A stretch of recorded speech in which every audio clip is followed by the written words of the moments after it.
నంద్యాల ప్రభుత్వ ఆసుపత్రి వద్ద హై టెన్షన్. హుస్సేన్ అనే 32 ఏళ్ల వ్యక్తి అనుమానాస్పద మృతి.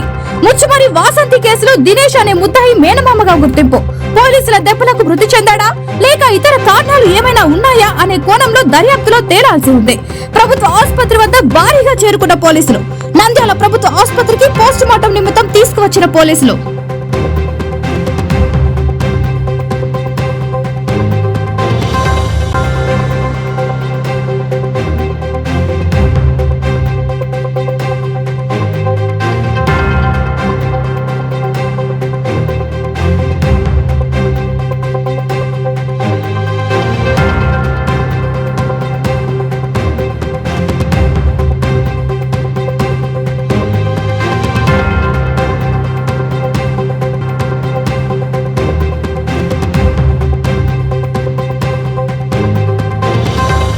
వివిడి న్యూస్ టీవీని తక్షణమే సబ్స్క్రైబ్ చేసుకోండి.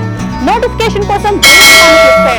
మరిన్ని అప్డేట్స్ కోసం ప్రతి ఒక్క కుటుంబానికి ఉచిత ప్రకటనలు వచ్చే విధంగా మీకోసం మీ ముందుకు వివిడి న్యూస్ టీవీని ఏపీ ఫైబర్ నందు 99వ ఛానల్ మరియు యూట్యూబ్ నందు వీక్షించెదరు.